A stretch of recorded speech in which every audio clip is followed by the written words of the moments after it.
de tus aguas bebí, para hacer una ofrenda agradable a ti. Mi vida a ti consagré. Mis talentos solo son para ti, Señor. Mis dones preciosos tuyos son. No le veo razón a mi vida sin ti. Tú eres mi Señor y mi Dios. Así como el fuego refina el oro, completa tu obra en mí, hasta que el mundo pueda ver tu gloria en mi rostro brillar.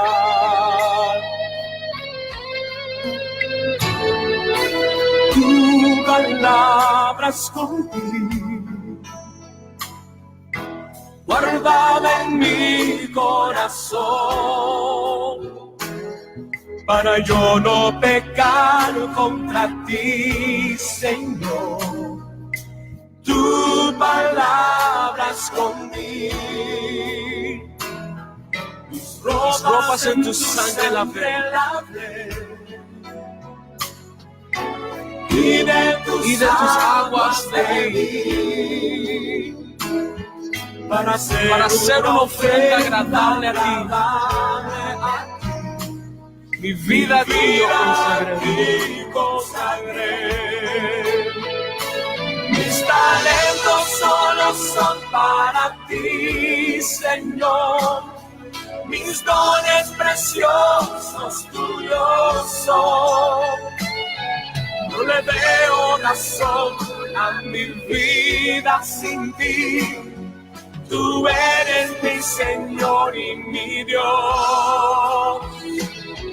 Así como el fuego refina el oro. Muy buenas tardes, queridos hermanos y amigos. En el nombre de nuestro querido Señor y Salvador Jesucristo te saludamos, te bendecimos. Y que los favores del Dios bendito sean desbordados en tu vida, en la de tu familia, que sea el Señor dándote cada día más fortaleza para poder seguir continuando en el diario batallar para enfrentar las dificultades que se nos presentan cada día en esta vida, porque solamente con su gracia, con su poder, con su fortaleza es que podemos seguir adelante. Tu hermano y amigo Marcial Carrión te saluda en esta tarde. En algunos lugares ya la noche, por ejemplo, acá tenemos las 8 de la noche con 9 minutos. Hay en otros lugares que son las 2, como es allá en nuestra amada Quiqueya, en la República Dominicana, en Puerto Rico, en Venezuela, para los oyentes que nos escuchan desde estos lugares. Hay otros que nos escuchan desde Chile, desde Colombia. Bendecimos al Señor. Otro desde Italia, otro de los Estados Unidos. Pero la paz de Dios sea con cada uno de ustedes. Y damos gracias a Dios porque sea a la diferencia de horario y habitar en diversas latitudes, que nuestros pasos, nuestra vida está en la mano de Dios. Y en la mano de ese Dios bendito que tenemos que depositar nuestra vida, nuestros pasos, nuestro caminar, nuestros proyectos. No disponerlo a veces en manos de un experto, de un consejero, de nosotros mismos, de nuestra propia opinión. No, es bueno ponerlo en la mano de Dios, que Él guíe nuestros pasos, que Él guíe nuestros caminos, y así viviremos una vida gloriosa, una vida abundante, una vida bendecida por la gracia de Dios. Bendecimos de manera especial el nombre de nuestro Señor Jesucristo. Mis amados hermanos, y continuamos con la parte que nos atañía, en donde hablábamos sobre el Evangelio de Jesucristo y tocábamos la parte histórica y hablábamos de una primera parte de la vida terrenal de Jesús y hablábamos de los evangelios, pero especialmente hablábamos de un evangelio, del evangelio según San Marcos, y decíamos que este evangelio, el evangelio de San Marcos, es, de acuerdo a los entendidos, sostienen que este es el primero de los evangelios en ser escrito, el evangelio de Marcos, el evangelio de San Marcos. Y cuando hablábamos de esto, de la paternidad, de cómo se escribió este libro, hablábamos de algo y hablamos un aspecto que no lo terminamos de dilucidar, y era lo que se llamaba las tradiciones y la tradición. Y aclarábamos que, y decíamos que para conocerse lo que se llama la paternidad literaria, o sea, la autoría de los libros del Nuevo Testamento, mayormente, se tiene que recurrir, quiera así o no, a lo que se llama la tradición. Y cuando hablábamos de tradición, oiga esto, no era de lo que comúnmente usted conoce como tradición, como costumbre, o quizás como algo folclórico. Establecimos y decíamos en una entrega anterior que estábamos hablando que por tradición se conoce a los que decían u opinaban los llamados padres apostólicos, es decir, aquellos hombres que fueron discípulos de los apóstoles, porque por lo regular los cristianos en el libro de los Hechos de los Apóstoles se cierra, y el libro de Apocalipsis, que es el último libro en ser escrito, algunos opinan que fue escrito allá en el año 96, otro en el año 100, otro en el 110, etcétera, etcétera. Pero este fue el último libro en ser escrito, y dicho sea de paso, por el único apóstol que murió de muerte natural, que fue Juan, y que fue el último de los apóstoles en morir. Y escribe este libro después de ser deportado a la isla de Patmos, allá en Grecia, por causa de la muerte de Jesucristo. Entonces, ¿qué acontece? De estos hombres, los apóstoles, enseñaron a otros hombres el evangelio, y luego estos hombres son quienes van a dar testimonio de la autoría de estos libros, porque ellos son los quienes van a decir que los apóstoles escribieron estos libros. Ellos van y ellos entonces se recoge lo que se llama el testimonio, lo que estos hombres escribieron, porque estos discípulos, los apóstoles, escribieron, y en sus escritos ellos dicen de cómo los apóstoles, o sea, sus maestros, que fueron los apóstoles. Recordemos que estos hombres, los padres apostólicos, los primeros padres apostólicos, mayormente hacemos énfasis en esto, los primeros padres apostólicos, estos fueron discípulos directos de los apóstoles, porque los apóstoles le predicaron a ellos, y luego entonces estos hombres son quienes van a dar testimonio de que los apóstoles escribieron estos libros llamados los evangelios y las epístolas. Ellos son que van a decir que ellos van a hablar del evangelio de Mateo, van a hablar del evangelio de Marcos, de Lucas, de Juan, van a hablar de las epístolas y van a dar testimonio por escrito de las cartas de Juan, del Apocalipsis. Ellos es que van a hablar. Entonces la iglesia está edificada de acuerdo a como dice Efesios 2:20, sobre el fundamento de los apóstoles y profetas, siendo la principal piedra del ángulo Jesucristo mismo. Pero ¿qué acontece? Estos apóstoles, los 11, y Pablo, Matías, ellos van a escribir sobre Jesús y van a hablar sobre Jesús, pero mayormente son pocos los apóstoles que se encuentran sus libros inspirados. Son apenas Mateo, Marco, Lucas y Juan, que ahí están los evangelios. Dicho sea de paso, hay dos evangelios que son el de Lucas y el de Marco, que no fueron escritos por apóstoles, porque Marco no era un apóstol. O sea, cuando decimos apóstol, estamos hablando en el contexto del grupo de los 12. Lucas no perteneció a ese grupo, pero tampoco Marco. Marco era apenas un jovencito. Y Lucas tiene una conversión posterior. Lucas no es uno de los discípulos de la primera generación, sino es que luego, posteriormente, que Lucas se convierte. Algunos especialistas bíblicos y biblistas sostienen, historiadores, de que el evangelio de Marco lo que hace es que recoge los testimonios de Pedro,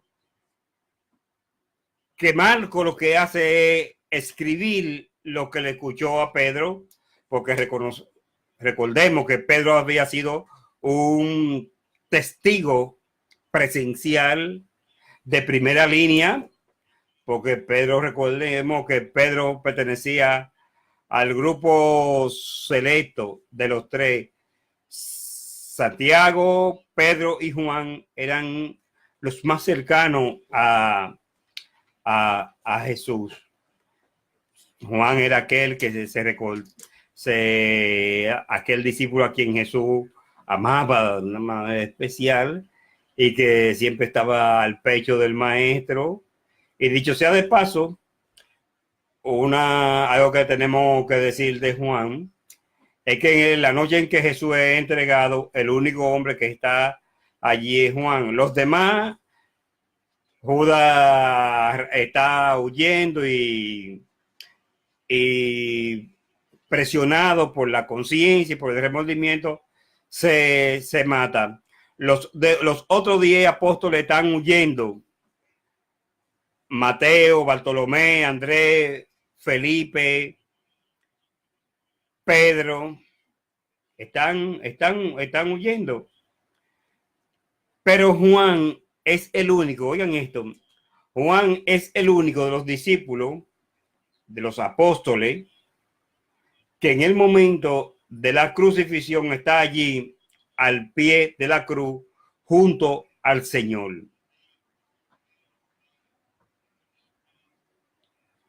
Entonces, ¿qué acontece? Si observamos esto, vemos que este discípulo, Pedro, es un discípulo, pero Pedro era apenas un jovencito en el momento en que Jesucristo es crucificado. Y Pedro luego pasa a ser un discípulo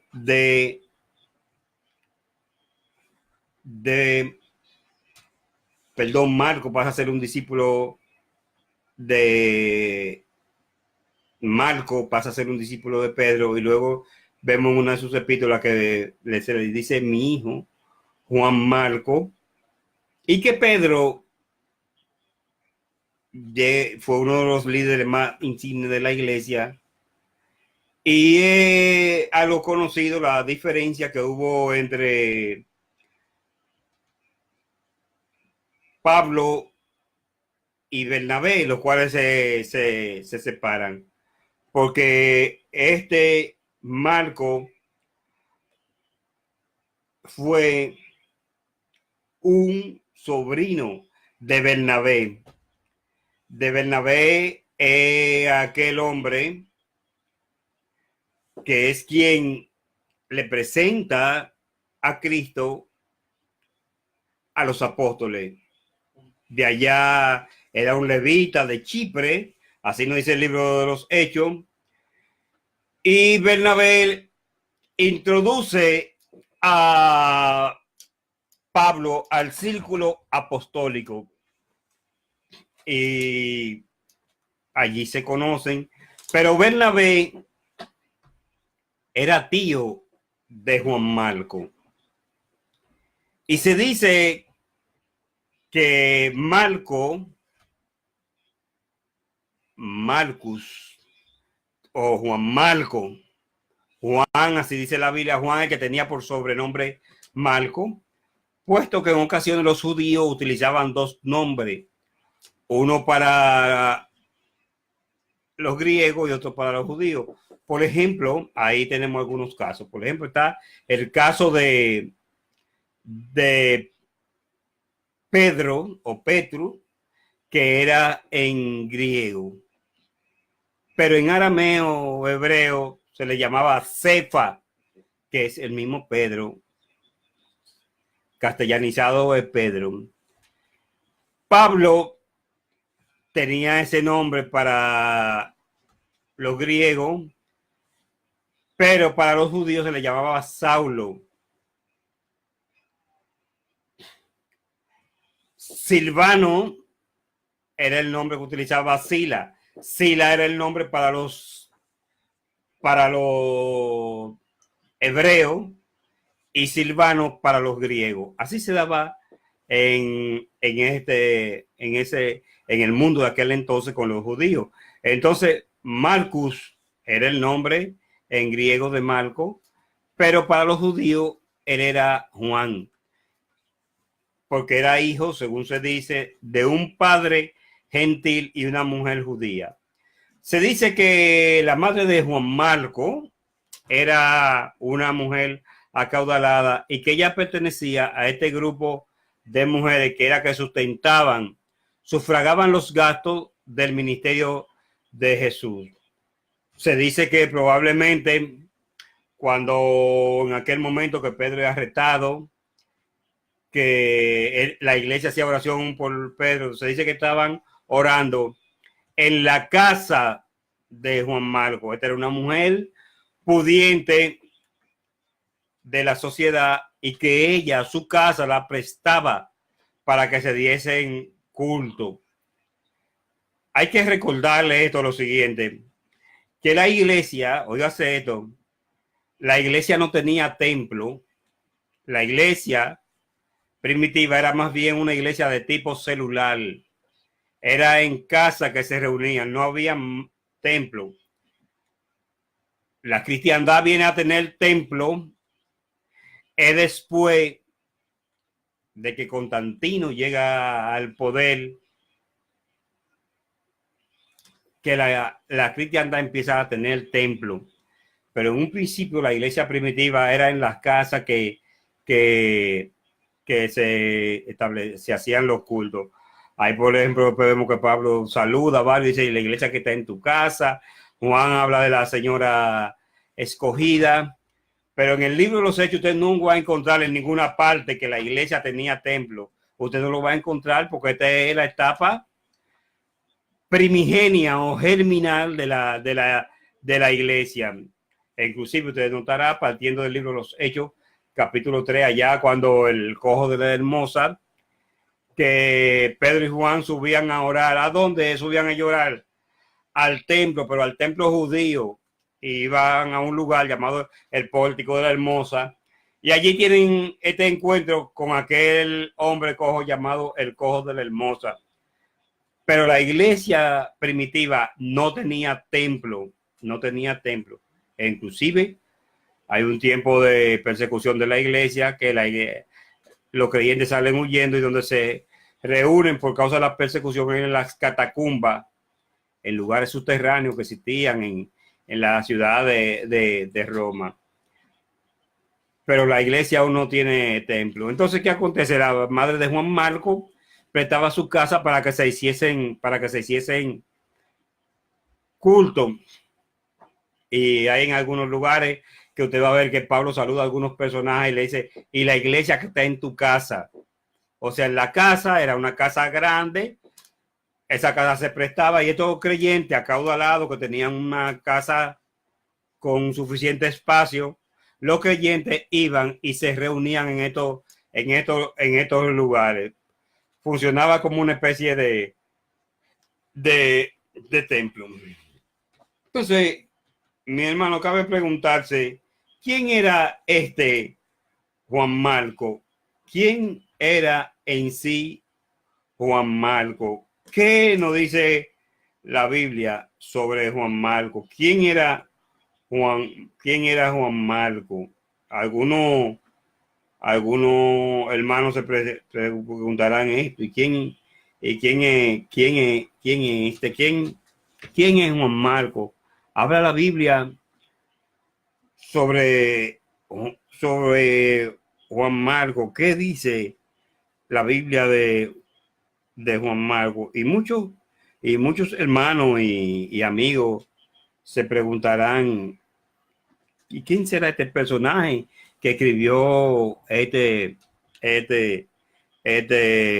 libro de Marco? ¿Quién será? ¿Qué se dirá de este personaje? ¿Quién será?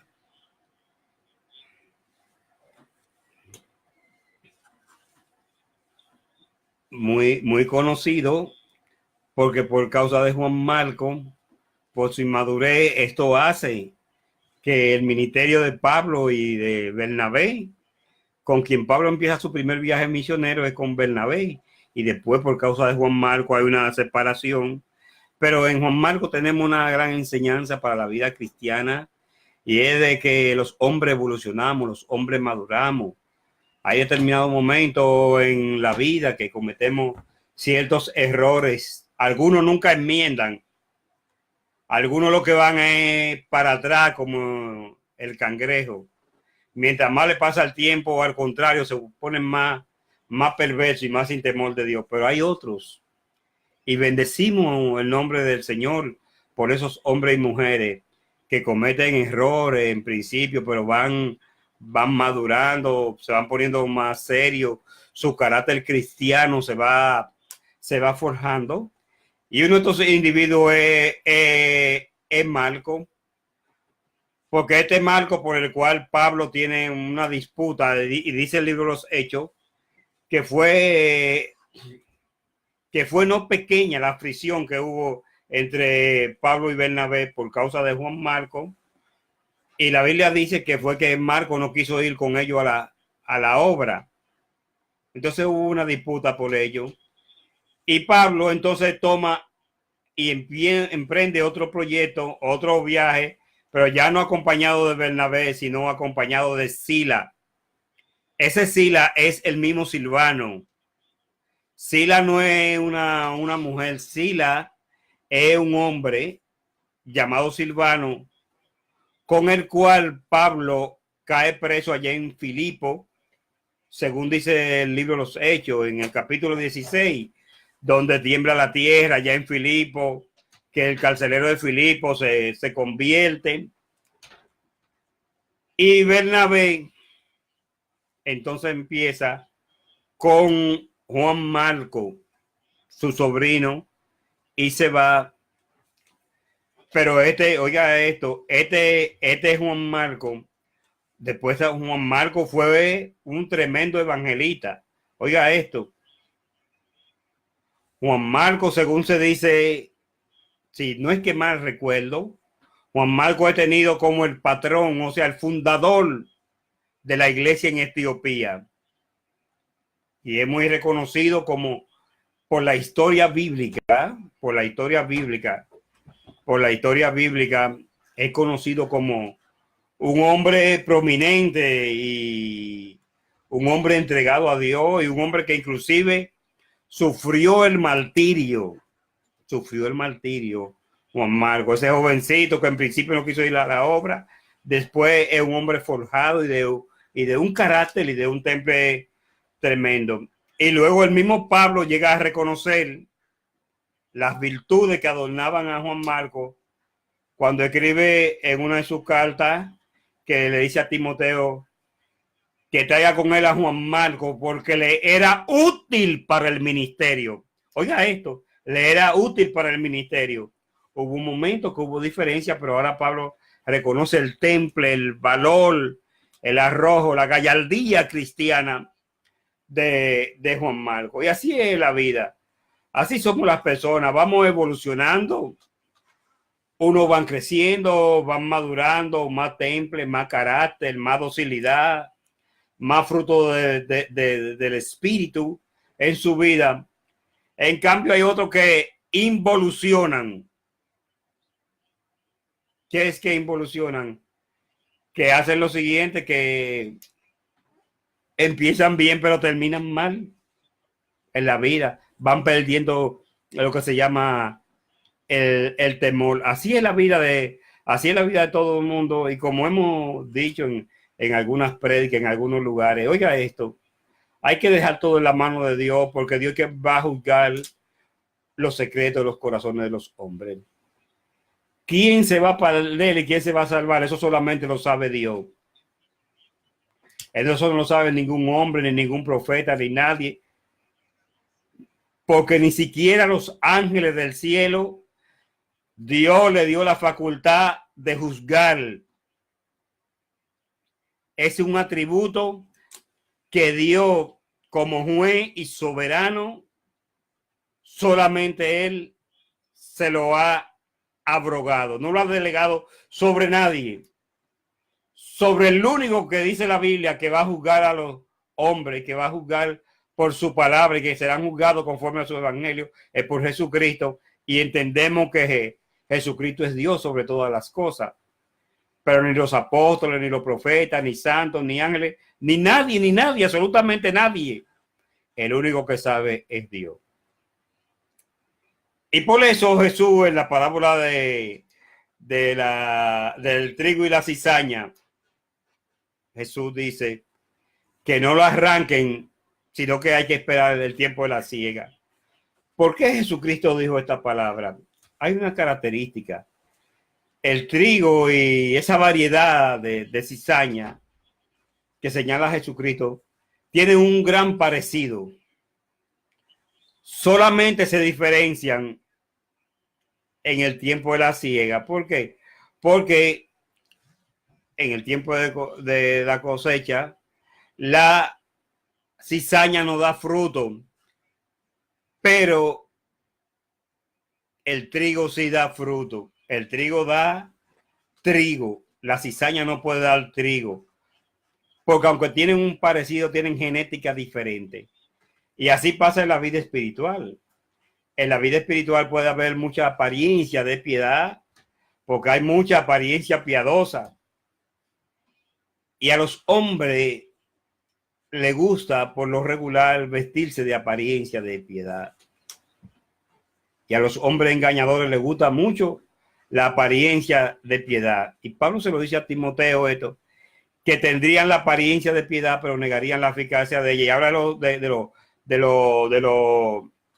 de los postreros tiempos, dice de los postreros tiempos, y Pablo dice que vendrían tiempos peligrosos. Y como hemos explicado en otras ocasiones de esta parte, de los tiempos peligrosos, decíamos que aquí se usa una palabra que solamente se usa en dos partes en la Biblia. Esta palabra es la palabra chalepo. Esta palabra se usa, la palabra chalepo, en dos ocasiones.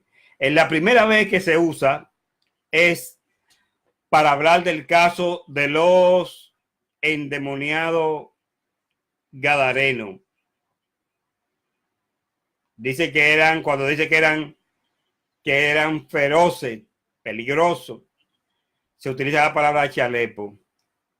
Y también se usa cuando Pablo habla de las características de los hombres en los últimos tiempos. Y dice que tendrían apariencia de piedad. Y cuando habla de los tiempos peligrosos, los tiempos siempre han sido peligrosos. Óigase esto, los tiempos siempre han sido peligrosos, porque yo le voy a presentar algunos tiempos que ustedes verán. Los tiempos de la generación diluviana eran peligrosos. Los tiempos cuando los jueces y la apostasía de Israel que se vivió en el tiempo de los jueces también era peligroso. También era peligroso en los tiempos de Acá y de Jezabel. Eran tiempos peligrosos. Pero aquí, en esta epístola, Pablo le da una característica a los tiempos peligrosos. Es para decir que tendrían apariencia de piedad. Serían peligrosos. ¿Por qué? Porque esta palabra se utiliza para ¿qué? Para indicar que la persona está bajo el influjo o el poder de Satanás. O sea, con hombres con apariencia de piedad. Y hoy esto se ve más que nunca. Y desgraciadamente, y tenemos que decirlo, esto pasa en el Evangelio. No quisiéramos tener que decirle esto, pero hay que decirlo para cosas. Hombre, y por qué no decirlo, cuando decimos hombre también nos referimos a mujeres, con sueños y visiones mentirosas, diciendo que Dios le ha dicho cosas antibíblicas, calumniando a otros, a siervos de Dios, sin ninguna evidencia ni prueba, maestro de la mentira, maestro de la calumnia, y lo abundan, y zapatean, brincan y hablan mucha lengua. Y el problema no es tanto hablar lengua, el problema es controlar la lengua que se tiene. Controlar esa lengua que se tiene. Porque cuando no blasfemo, vamos a decir la palabra blasfemo. Y una de las cosas que dice las escrituras es la siguiente, que el nombre de Dios no se puede tomar en vano. Y desgraciadamente, cuánta gente en los altares dentro de la cristiandad tomando el nombre de Dios en vano. Mi hermano, eso es delicado, eso es peligroso. Con sueños, con visiones, profecías antibíblicas, cosas apartadas de la verdad. Vamos a decirlo claramente, gente desquiciada, locos y locas, hablando de cosas que Dios le ha dicho, cosas que son mentiras, inventores de males. Ahí pasa lo que dice Isaías en el capítulo 58, que tejen huevos de aspide y telas de araña y envuelven a otros en sus telas de araña. Entonces, ¿qué acontece? Cuando una persona es así, es una persona inventándose cosas y mentiras en contra de siervo y de sierva, ya sea un blasfemo. Entonces, ¿qué pasa? Ahí hay lo que se llama un espíritu inmundo, un demonio que ha tomado poder en la vida de esa persona. Y brincan y zapatean. Pero el asunto no está en el brinco ni en el zapateo. Jesús lo dijo. Por su fruto lo conoceréis. Que lo que se llama el fruto. El fruto. Cuando usted va a ver su fruto, su vida no se corresponde con lo que se llama las enseñanzas del evangelio. Entonces, ¿qué acontece? Están bajo un espíritu de error, de confusión, que se le viste y le hace creer que es Dios y hacen mercadería y ventorrillos religiosos. Ventorrillos religiosos por mercadería y por ganancias deshonestas. Pero hay de los tales que su perdición no se tarda. Quiera el Señor tener misericordia de los tales. Entonces, sigamos bajo alguien que tuvo un cambio profundo en su vida y fue este hombre llamado Marco. Marco escribió este evangelio, el evangelio de Marco, y a la tradición unánime, todos coinciden en que el escritor fue Marco. A Marco hallamos alusión a Marco. A Marco es mencionado en el libro de los Hechos. En el libro de los Hechos, capítulo 15, verso 39. Allí se menciona a Marco. Y también en Colosenses, 4:10. Leamos la alusión que se hace de Marcos en Hechos 15, versículo 39. Se hace alusión de Marcos, dice lo siguiente. Dice, desde el versículo 37 leamos, mi hermano. Desde el 36 para ser más preciso.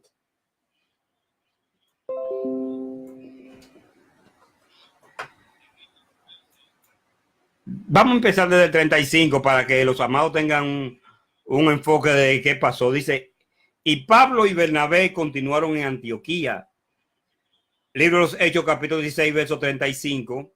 Dice así, y Pablo y Bernabé continuaron en Antioquía, enseñando la palabra del Señor y anunciando el evangelio con otros muchos. Después de algunos días, Pablo dijo a Bernabé, volvamos a visitar a los hermanos en todas las ciudades en que hemos anunciado la palabra del Señor para ver cómo están. Y Bernabé quería que llevasen consigo a Juan, el que tenía por sobrenombre Marcos.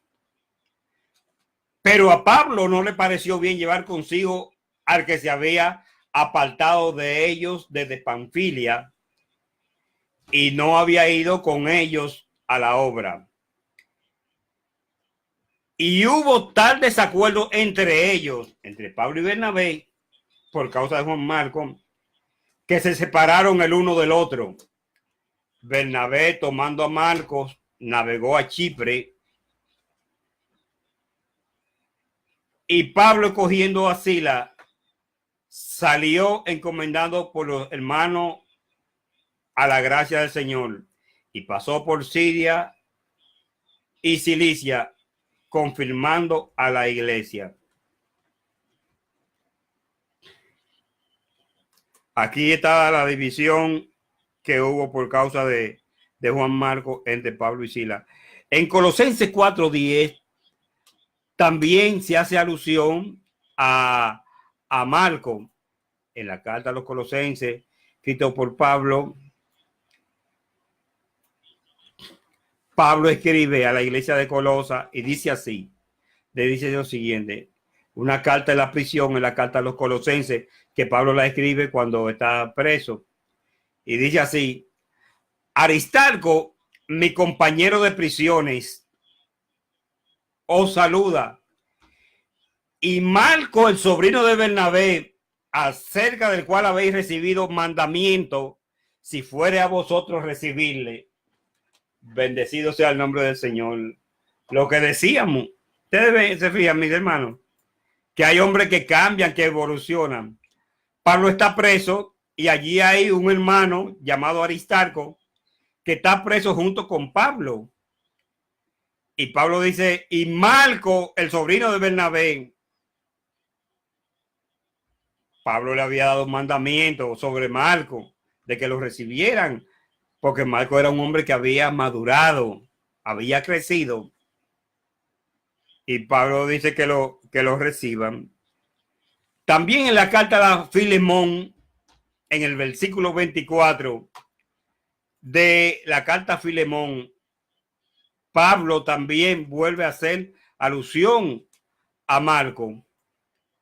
Oigan dónde lo dice. Dice así, porque recuerden a los amados, recuerden que la carta a Filemón y la carta a los Colosenses, junto con la carta a los Efesios y la carta de 1 Timoteo y de la carta a los Filipenses, son llamados cartas de las prisiones, que Pablo le escribe mientras está en prisión. Y mire otra vez Aristarco, dice Marcos, Aristarco, Demas y Lucas, mis colaboradores. Aquí ya se ha subsanado el conflicto. Bendecimos el nombre del Señor, porque aunque pasan cosas en la vida cristiana y a veces hay disparidades y choque entre siervos y siervas de Dios, pero bendecimos al Señor porque el Señor lima las asperezas. Y hoy puede hacer que entre hermanos haya diferencia, pero a su tiempo Dios va a obrar y las asperezas se van a limar. Sí, mi hermano, Dios tiene el control de todas las cosas. Y aquí se ve que en este hombre, Pablo, aunque tiene cierta diferencia con Marco, se limaron las asperezas. Y estando Pablo preso, se le dice mis colaboradores. O sea que así como era Lucas, el que escribe, que dicho sea de paso, Lucas era uno de los colaboradores más estrechos de Pablo. Y Pablo le dice que Marco y Lucas y Aristarco, sus colaboradores. Así le habla. ¿Por qué? Porque ya Juan Marco había cambiado. También en 2 de Timoteo 4:11 se habla también de este personaje llamado Juan Marco, que es el escritor de San Marcos, en el libro La carta 2 de Timoteo, capítulo 4, verso 11, dice lo siguiente. Pablo le escribe a Timoteo y oigan, ¿qué le encomienda Pablo a Timoteo? Dice, solo Lucas está conmigo porque había pasado algo. Leímos en la carta a Filemón que él decía que su colaborador eran Aristarco, Lucas y Demas. Pero ¿qué pasó? A Demas le pasó algo, lo que le pasa a algunos en la vida cristiana. Mire lo que pasó a Demas. En la carta de Timoteo, en la segunda carta, capítulo 4, verso 10, pasó algo. Demas naufragó en la fe.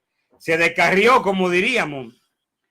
Mire lo que le pasó a Demas en el versículo 10 de la segunda carta a Timoteo, capítulo 4. Era un colaborador de Pablo y anduvo con el apóstol. Dice, Pablo le dice a Timoteo esto, desde el versículo 9, dice, segundo Timoteo 4, 9, Pablo le dice, procura venir pronto a verme, porque Demas me ha desamparado amando este mundo y se ha ido a Tesalónica. Demas se descarrió, desamparó a Pablo cuando Pablo más lo necesitaba. Bendito sea el nombre del Señor. A veces nosotros creemos, oiga esto, mis amados hermanos y amigos, a veces nosotros en la vida cristiana pensamos cuando nos traicionan, nos saltan con unas mentiras, nos calumnian, tantas cosas, y nosotros nos desanimamos. Pero hay que ver un ejemplo. Mire, Pablo está preso y cuando más necesita a Demas, está preso. Pablo quiere que lo vayan a ver pronto y le dice a Timoteo, procura pronto a venir a ver. Me parece que el apóstol sentía algo de soledad. El ingeniero de sonido se estaba aquí riendo, el encargado de la emisora, el hermano, por esta situación. Y es una situación que nos trae una enseñanza en la vida, de esperanza, de consuelo, de gozarnos cuando nos abandonan, de gozarnos cuando nos calumnian, de gozarnos cuando nos persiguen, de gozarnos, Jesús lo dijo, regocijado, gozado y regocijado cuando hablen de vosotros mintiendo. Y hay que gozarse, porque no hay nada nuevo debajo del sol. Todo está ahí en las escrituras. Por eso Jesús dijo, escudriñad las escrituras, que a vosotros parece que en ella tenéis la vida eterna. Y a veces nosotros, desgraciadamente, estamos llorando, dando gritos, porque no han dejado los amigos, los familiares, en los momentos de mayor necesidad, pero a Pablo lo dejan en estos momentos. Está preso, oígase esto, está preso. Y mire lo que le pasó a Pablo aquí en este momento. Dice, porque Demas, versículo 10 de la segunda carta de Timoteo. Porque Demas me ha desamparado, amando este mundo, y se ha ido a Tesalónica. Se fue a Tesalónica a gozar su vida, a darle rienda suelta a la carne. Demas dice, y se ha ido a Tesalónica. Crescente, que otro creyente, fue a Galacia. Parece ser que Crescente, recordemos que Pablo tenía una usaba ciertas estrategias que era de darle seguimiento a los nuevos creyentes y de visitar, ya sea personalmente o a través de emisarios, de enviados por él a visitar a las congregaciones. Y Crescente fue enviado a Galacia y Tito a Dalmacia. Tito fue allá a Dalmacia. Dalmacia es por allá, por Yugoslavia, por Bosnia, Herzegovina, por Croacia. Esa es Dalmacia. Fue por allá, porque de esos lugares se predicaba el evangelio. Allá en Bosnia, Herzegovina, Croacia, se predicaba el evangelio y por ahí fue Pablo a predicar. E inclusive fue a predicar a este país que es cerca, que se llama Albania, donde dice en Ilírico, que él iba a ir a Ilírico, que pasaría el invierno allí. Esa es la antigua Albania. Entonces dice Pablo, solo Lucas está conmigo. Oiga esto, todos los colaboradores, solo Lucas estaba con él. Y Pablo le dice a Timoteo, toma a Marcos y tráele contigo, porque me es útil para el ministerio. Oiga qué bien. Mire ya cómo están, mire cómo están los bonos y las recomendaciones de Marcos, de aquel que no quiso ir a la obra y que se metió en miedo. Pero hay también otro apóstol que habla bien, muy bien de Marcos, y este es Pedro en su primera epístola universal, en su capítulo 5, versículo 13. Pedro habla de Marco y da una buena recomendación de Juan Marco. En primera de Pedro, capítulo 5, verso 13. Sí.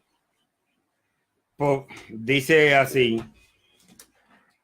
Pero dice, la iglesia que está en Babilonia, elegida juntamente con vosotros, y Marcos, mi hijo, os saludan. Oiga esto, Pedro dice esto, y que la iglesia que está en Babilonia, aquí hay algo, mis amados hermanos, que es bueno, que es muy bueno mencionarlo, porque aquí hay disparidad entre los especialistas en este versículo. Este es un versículo que ha traído cierto punto de vista discordante entre los especialistas, porque algunos dicen unas cosas y otros dicen otra con respecto a este versículo. Algunos dicen sobre esto.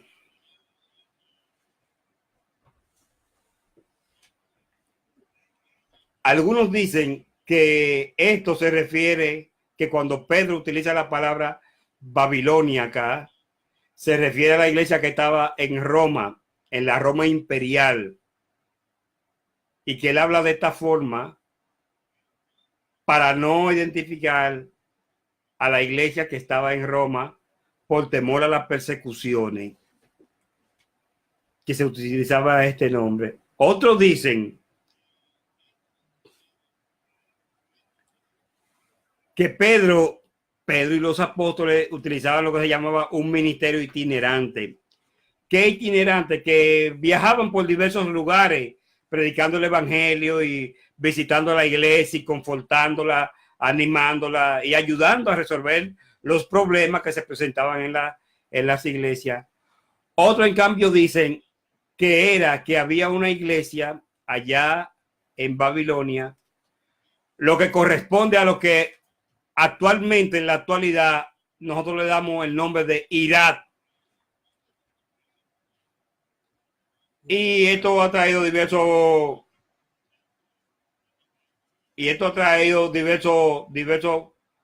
puntos de vista entre los especialistas.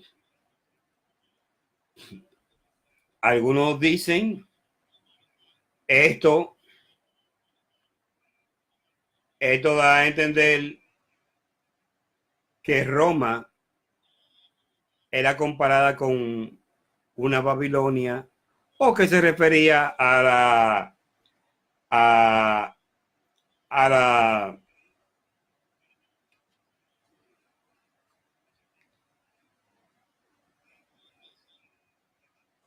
que algunos dicen también que a la elegida, dicen algunos, opinan, a la mujer de Pedro. Recuerden que decíamos que Pedro era casado.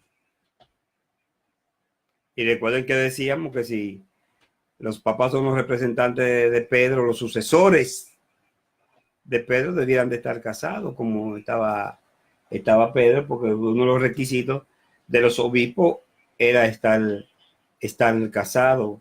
Y recuerden que decíamos que había un tiempo en la historia y evolución de la iglesia católica como tal. La iglesia cristiana siempre sigue practicando esto del matrimonio entre sus ministros, pero que había un tiempo que en la iglesia católica que los papas, los obispos, los cardenales y los párrocos se casaban, que fue después, unos años posterior, que se estableció lo que se llamaba el celibato. O sea, el no casarse. Pero esto es un punto muy, muy discutido, esto de si era o no de la esposa de Pedro. Pero el asunto es que Pedro le escribe, Pedro habla bien de Marco y le dice que es su hijo. Recordemos esto, lo siguiente, para los creyentes. En griego se escribía Marcos y en latín Marcus. Y el nombre que utilizaba Marcos era el de Juan para los hebreos. En Hechos 2:12 se habla de él con su otro nombre, Hechos 2:12, para que los oyentes puedan ir mirando ahí. Y estaban todos en Hechos 12:12. Pueden irlo buscando en Hechos 12:12, que dice, y habiendo considerado esto, llegó a casa de María, la madre de Juan, el que tenía por sobrenombre Marcos, donde muchos estaban reunidos orando. Pedro cayó preso, un ángel le abrió la puerta de la cárcel, la iglesia oraba por él, y Pedro se dirige hacia donde estaba la iglesia, donde se reunía la iglesia, mejor dicho, porque la iglesia es la comunidad de fieles. La iglesia son los hombres y mujeres que forman la comunidad cristiana. Ahora la iglesia, o sea, los creyentes, se reúnen por lo regular en un lugar, edificio o casa, o puede ser otro lugar, porque hay iglesias que no tienen local, se pueden reunir en una montaña, se pueden reunir a la orilla del mar, se pueden reunir en donde consideren. Entonces, ¿qué acontece? Esta iglesia se reunía en la casa de la madre de Juan, el que tenía por sobrenombre Marco. Pero también se habla de Juan Marco En Hechos 15, versículo 37, también se habla de Juan Marco. En el libro de los Hechos, capítulo 15, verso 37, se habla de Juan Marco. Dice que Bernabé quería que llevasen consigo a Juan, el que tenía por sobrenombre Marco. ¿Ustedes ven? Dice, el Nuevo Testamento no nos da una biografía completa de Juan Marcos ni de ningún personaje. Dice, cuando Marcos escribió este evangelio, ¿fue Pedro tan influyente en la vida de él o fue moderada? Esto se preguntan algunos estudiosos de la palabra, pero solamente decimos que Marcos en su evangelio escribió lo que el Espíritu Santo quiso que se escribiese. Y otra pregunta que se hacen es la siguiente, que si Marcos era el hombre que Jesús describió, que estaba llevando el cántaro de agua que aparece en San Marcos 14:13, o si Marcos estuvo entre los 70 misioneros cuando Jesús envió a los 70, el cual aparece registrado en el libro de los Hechos, capítulo 10, a partir del verso 1. Si estaba Marcos allí o no, se hacen esta pregunta, pero o si Marcos era, según opinan algunos, dicen que era aquel joven que salió huyendo con el manto cuando Jesús fue entregado, la noche que fue entregado, lo cual se registra en el Evangelio según San Marcos, capítulo 14, versículos 51 y 52. Se preguntan, algunos dicen que, pero no hay evidencia concreta de que sea que dice San Marcos, capítulo 14, versículos 51 y 52. Se habla de este personaje en Marcos capítulo 14, versículos 51 y 52. Dice así: pero cierto joven le seguía, cubierto el cuerpo con una sábana, y le prendieron, mas él, dejando la sábana, huyó desnudo. Esto no tiene consistencia, pero algunos estudiosos de la palabra sostienen que se pudo haber sido Marcos, pero esto no tiene un asidero firme ni tampoco tiene tal trascendencia de si fue o no,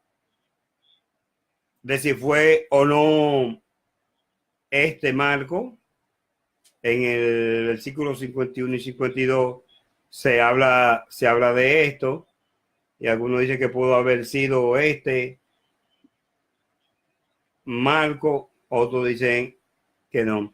Bien, mis amados hermanos y amigos, ha llegado el tiempo en este estudio de historia de la Biblia. Esperamos que haya sido de bendición a tu vida, que haya aprendido, que haya tomado tus apuntes y que los revise a la luz de la palabra y que medite en ello. Queremos de manera especial saludar a la hermana Judith Álvarez, que Dios la bendiga, que está de cumpleaños grandemente, que la paz de Dios llene su vida y que la ayude a continuar en la vida cristiana, pese a todos los obstáculos y las dificultades que se le puedan presentar en el camino. Dios bendiga al ministro radial Elpidio Zapata. Dios los bendiga de manera especial. Al hermano Jonathan Ernesto White, que Dios lo bendiga de una manera muy, pero muy especial a este hermano, que Dios lo bendiga. Dios bendiga también de manera especial a la hermana Daniela Padilla. Dios la bendiga, Dani, y a su hijo Javi. Dios la bendiga. Dios bendiga también a Merillén Caballero Delgado, También a Juan Moreta. Dios bendiga al hermano Juan Moreta. Dios bendiga también al hermano Argenis Peñanova, de manera especial a mi antigua discípula Dulce María Hidalgo. Dios la bendiga grandemente. Dios bendiga de manera especial. Muy buenas tardes, Mary Jane. Y a esta asidua oyente, Dani, Dios la bendiga. A la hermana Isabel Fabián, Dios la bendiga también de manera especial. Al hermano José Reyes, Dios le bendiga también. Dios bendiga también a Wendy Elvire Ortiz grandemente. Dios te bendiga, Wendy. Dios bendiga también a la hermana Mari Pat y al programa Predicando la Palabra. Dios la bendiga también de manera especial. A Junior Instalación, Dios te bendiga, Junior Carrión, Dios te bendiga grandemente. Dios bendiga a Confesor, a Adela, a Marisol y a tus hermanos y al catedrático también, Carrión, Dios lo bendiga.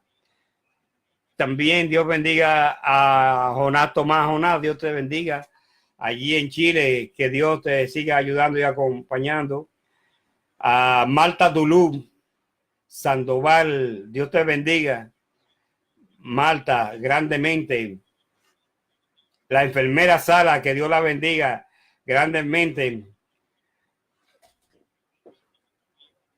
A Miliberti Núñez, Miliberti, Dios te bendiga grandemente, mi hermano Aaron. La paz de Dios sea contigo. A Pedro Pablo León Jaramillo, Dios lo bendiga de manera especial. A María Laura de Jesús también, que Dios la bendiga. A Elsa Osorio, Dios la bendiga también de manera especial. Dios bendiga también a mi gran hermano y amigo, el pastor Tomás Rodríguez. Dios le bendiga también al pastor Margarito Rodríguez, al pastor José Velázquez, otro entrañable amigo. Dios le bendiga. Y también al pastor Carlos Velázquez, a Héctor Antonio Martínez, también Dios le bendiga. Al pastor Josué Velázquez, también Dios le bendiga. A su esposa también, a su madre Gladys, a su hermano, al pastor Valerio Cueva, Dios le bendiga de manera especial. Dios bendiga al pastor Julio de los Santos, al pastor Julián Soriano. Dios bendiga al hermano Ramón Pérez Vidó, a Eduardo Pérez Rosario, Dios lo bendiga. También a Ariti de Pérez Rosario, Dios me lo bendiga de manera especial. Dios bendiga al Yuguito, a Hugo Rosado, Dios te bendiga de manera especial. Dios bendiga también a mi queridísima hermana Daisy Peguero. La paz de Dios sea contigo y gracias a Dios porque Dios ha dado salud a tu esposo Boanerges Antigua Luna, a la hermana Berky Francisca Gil, Dios le bendiga a Berky, Dios bendiga a tu esposo Víctor, Dios bendiga a Joan Cel, Dios bendiga también a Daniel, a Winner, Dios bendiga a tu hermana Jocelyn, Dios bendiga a tus nietos, Dios bendiga a tu madre Isolina Gil, Dios le bendiga. Hernán Corniel Medán, Dios te bendiga. Dios también bendiga a Carlos David Corniel Merán, quien cumplió años en estos días.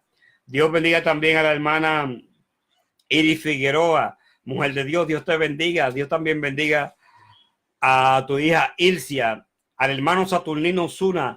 Dios los bendiga de manera especial, al pastor Fausto Guzmán, a su esposa Carmen, a sus hijos. Dios los bendiga. A Tito Torres, cariñosamente Niño, y a su esposa Zoila Almonte, mejor conocida como Juanita. La paz de Dios sea con ustedes y con su casa. Dios bendiga también a Marcel Delgado Gibello y a su esposo Juan Caballero Barrante. Dios bendiga a Julio Nova y que Dios lo use grandemente allí en Venezuela, donde se encuentra ministro Julio. Dios le bendiga a Elías Germán y su esposa Miosotti. Dios los bendiga grandemente. También al hermano Kennedy Heredia. Dios bendiga al hermano Kennedy Heredia y a su esposa María Cela y a sus hijos. Dios lo bendiga de manera especial. A la pastora Magandi Lidranzo. Dios bendiga a esa mujer esforzada y valiente. Al pastor Fernando Lidiano. Dios lo bendiga. A la hermana Altagracia Sánchez. Al hermano Joel Pimentel y a su esposa Bianca. Dios lo bendiga. a la hermana Natalie Alcántara, Dios la bendiga grandemente, y a su esposo Carlos y a su casa, Dios lo bendiga. El pastor Isidro Pérez, Dios lo bendiga. A Silvestre Angulo, Dios bendiga. A Nanito, Dios bendiga. A Rafaelito Fría y a su esposa Venecia y a sus hijos. También a Juan Aquino, Dios bendiga al hermano Juan Aquino. Dios bendiga también a la hermana Marcia y a cada uno de aquellos hermanos que pastorea el pastor Isidro Pérez. Dios bendiga también al pastor Carlos Abad. Dios bendiga a Flor María Padilla y a Andrés Padilla. Que tenga un feliz cumpleaños. Dios bendiga también a María Laura de Jesús. Dios bendiga al hermano Robert de León. Dios bendiga también a la hermana Araceli Paredes de manera especial. Dios bendiga también al pastor Ezequiel Araujo y su esposa Katy Cruz Ortiz grandemente. Que la paz de Dios. A Andy Aria, Dios te bendiga, mi hermano Andy, que ha sido instalado recientemente como pastor. Pedimos que Dios te ilumine, te guíe, te dé fuerza y entendimiento para tan gran misión. Que la gracia de Dios sea contigo. A Edgardo Medina también, Dios los bendiga allí en Aguadilla, de manera especial, mi hermano Aguadilla, Dios te bendiga. Al hermano José Martínez, Dios te bendiga. A Miguelina Polanco, Dios la bendiga de manera especial. A Delmi Gómez, Dios le bendiga de manera especial. Y también al ministro Demetrio Montero, Dios te bendiga, mi hermano Demetrio. Dios bendiga también de manera especial al pastor Juan Luis González, Dios lo bendiga. También al pastor Antonio Abreu, Dios lo bendiga. A mi entrañable hermana Antonia, Dios le bendiga, mi hermana Antonia. A la Antonia Suero, la paz de Dios sea contigo. Dios bendiga también a la hermana Matilde Tati y también a la hermana Aura Tati. Dios la bendiga de manera especial. A la hermana Yesenia Ramírez, Dios la bendiga, y a su esposo Juan Turbí de manera especial. Mi entrañable amigo Miguel Ruiz, Dios te bendiga. A Pedro González, cariñosamente Tony, Dios te bendiga. Dios bendiga también a la hermana Estela Dotel, Dios la bendiga grandemente, mi hermana Estela. Dios bendiga a Alfonso Polanco, al pastor Ultimio Mato, Dios lo bendiga. A la pastora Dani Carmelina Ortiz, Dios la bendiga. A la hermana Teresa Martínez, Dios la bendiga de manera especial. Dios bendiga a cada uno de los hermanos y hermanas. A María Laura de Jesús, a Nelvi, Dios bendiga a Nelvi de la Cruz, grandemente, Dios la bendiga. Dios bendiga a mis hijos, Dios bendiga a cada uno de los hermanos. La paz de Dios y la comunión del Espíritu Santo sea con todos y cada uno de ustedes. Paz de Dios. Seguimos proclamando que Jesucristo es el Señor y que Él viene pronto. Que nuestras lámparas estén llenas de aceite para su venida y que la paz de Dios sea con todos y cada uno de ustedes. Dios me le bendiga y Dios me le guarde, mis amados hermanos.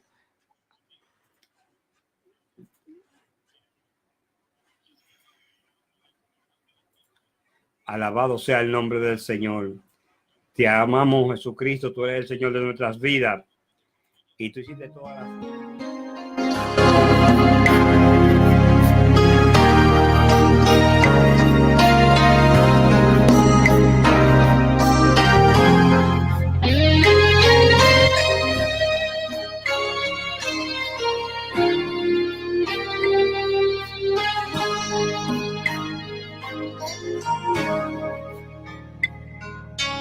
Tu palabra escondida,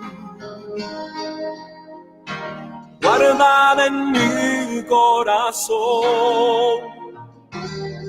para yo no pecar contra ti, Señor. Tu palabra escondí, mis ropas en tu sangre lavé,